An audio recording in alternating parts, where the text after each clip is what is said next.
नमस्कार।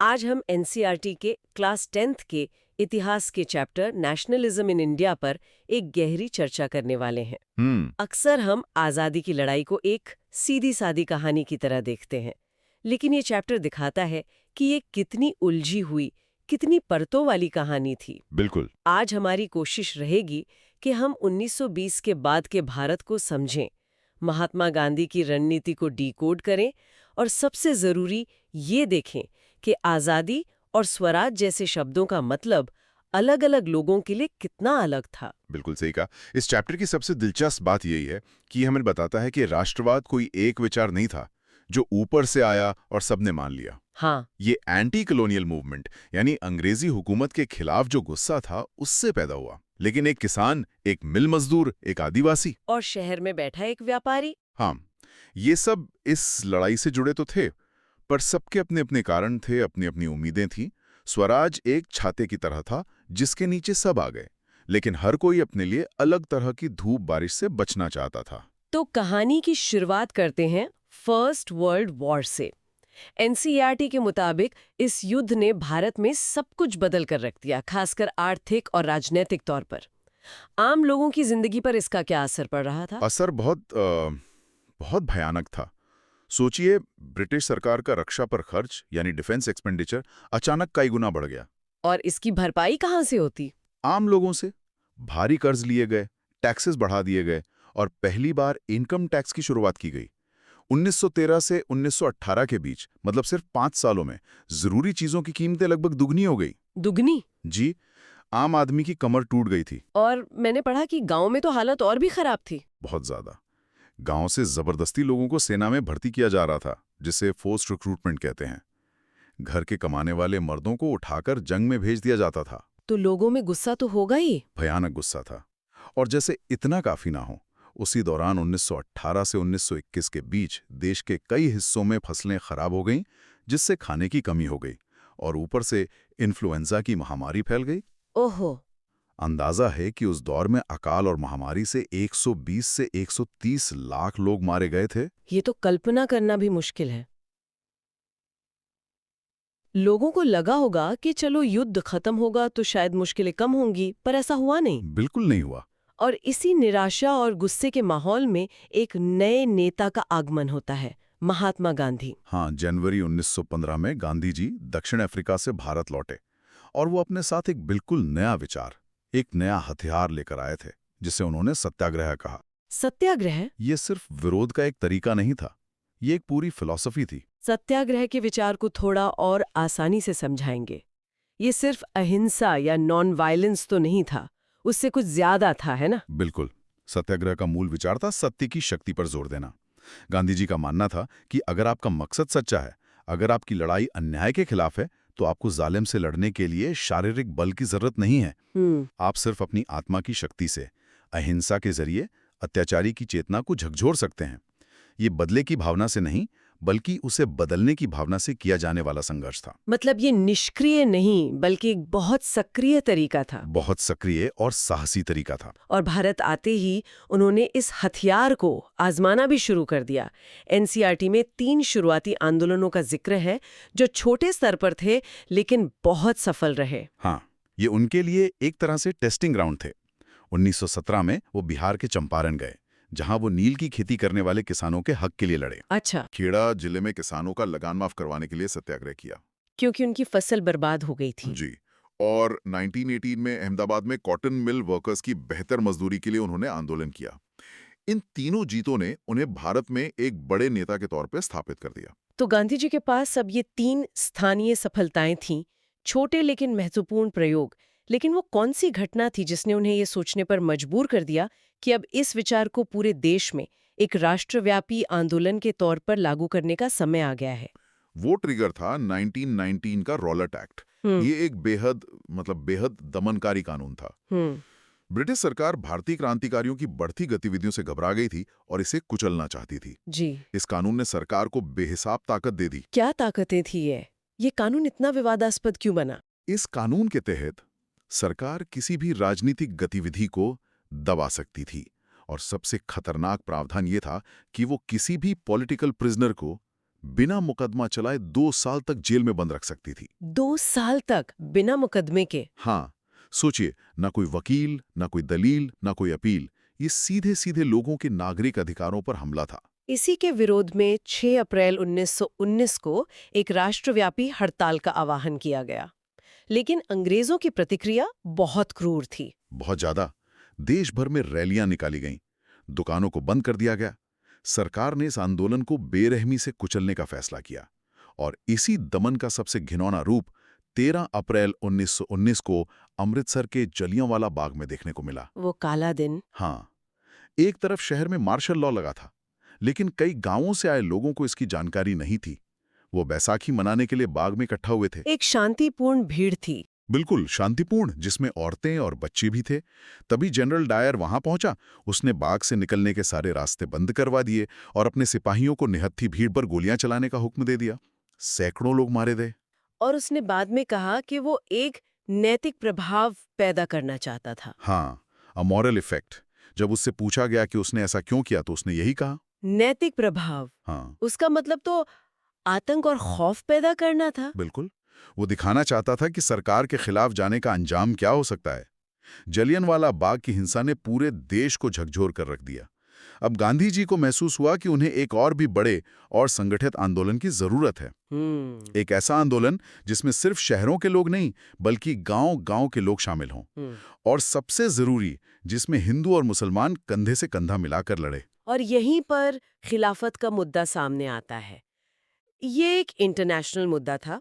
इसका भारत की आजादी से सीधा संबंध नहीं था, फिर भी ये इतना अहम कैसे बन गया? ये गांधी जी की दूरदर्शिता को दिखाता है।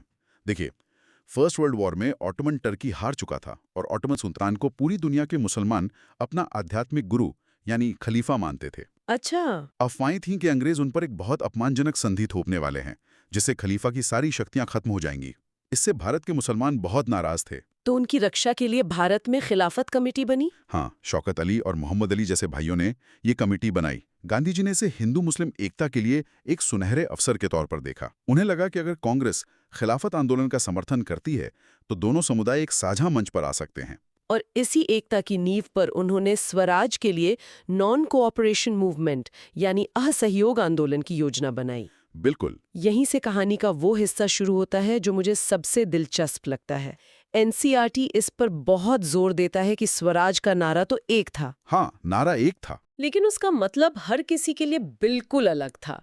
ये एक ऐसा खाली बर्तन था जिसमें हर समूह ने अपनी उम्मीदें और अपनी आकांक्षाएं भर दी थीं। शहरों में इस आंदोलन का क्या रूप था? शहरों में आंदोलन की शुरुआत बहुत जोरदार तरीके से हुई, खासकर मिडिल क्लास की भागीदारी से। हजारों छात्रों ने सरकारी स्कूल और कॉलेज छोड़ दिए। वकीलों ने भी प्रैक्टिस छोड़ दी। हाँ, हेडमास्टरों, शिक्षकों ने इस्तीफे दे दिए, वकीलों ने प्रैक्टिस छोड़ दी, विदेशी सामान का बहिष्कार किया गया, विदेशी कपड़ों की होली जलाई गई।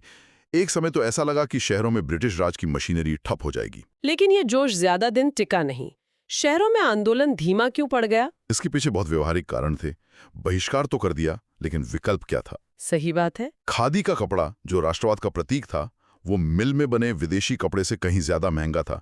गरीब लोगों से कैसे खरीदते हैं? इसी तरह ब्रिटिश संस्थानों को छोड़ने वाले छात्रों और शिक्षकों के लिए वैकल्पिक भारतीय संस्थानों की कमी थी। जो थे भी वो बहुत धीरे धीरे बन रहे थे। तो आखिरकार लोग थक हार कर वापस अपनी सरकारी नौकरियों और स्कूलों में लौटने लगे। ये दिलचस्प है कि कैसे आर्थिक मजबूरियों ने आंदोलन की हवा निकाल दी।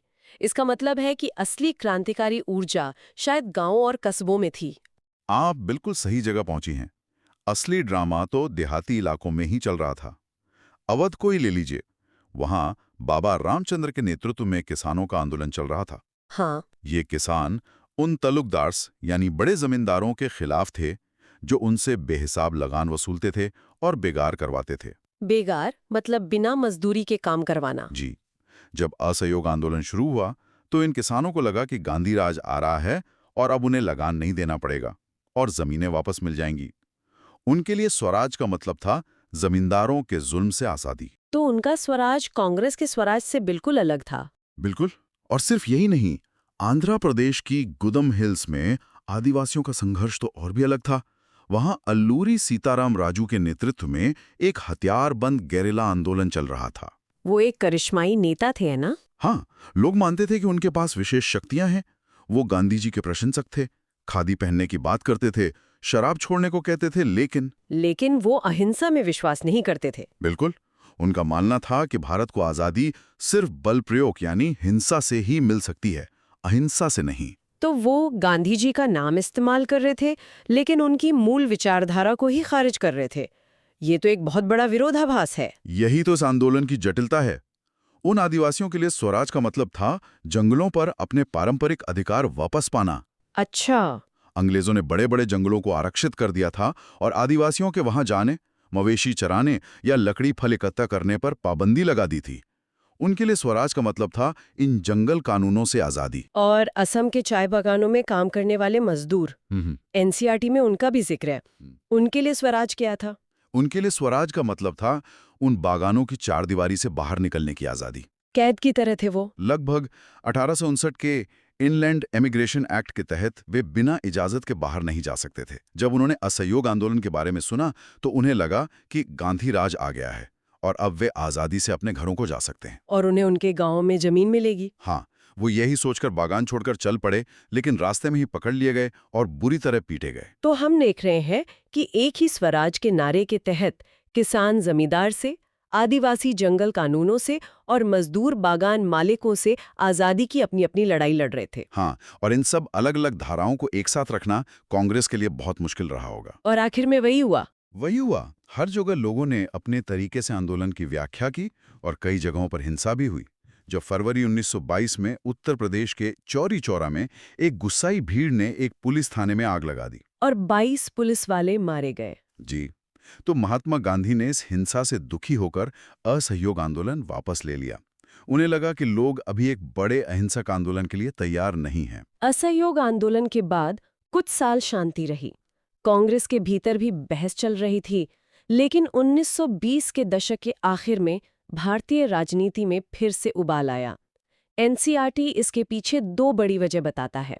एक तो दुनिया भर में आई आर्थिक मंदी और दूसरा साइमन कमीशन। हाँ, 1929 की ग्रेट डिप्रेशन का असर भारत पर भी पड़ा। किसानों की हालत और खराब हो गई।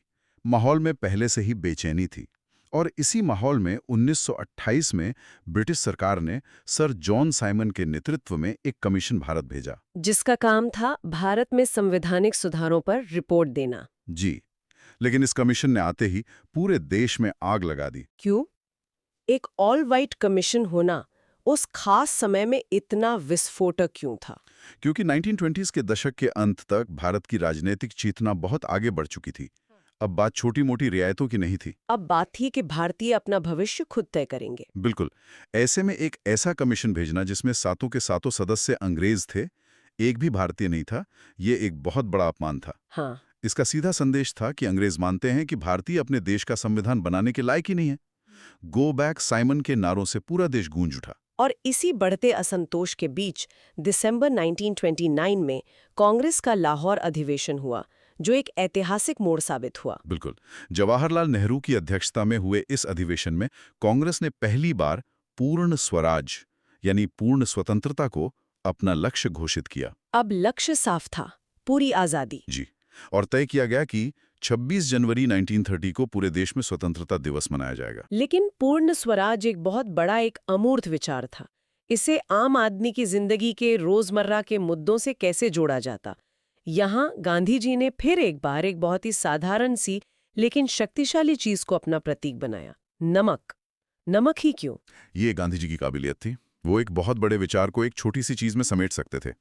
नमक एक ऐसी चीज थी जिसे अमीर, गरीब, हिंदू, मुसलमान हर कोई इस्तेमाल करता था। सही बात है। नमक पर ब्रिटिश सरकार का टैक्स और उसके उत्पादन पर सरकारी एकाधिकार यानी मोनोपोली अंग्रेजी राज के सबसे दमनकारी चेहरे का प्रतीक था।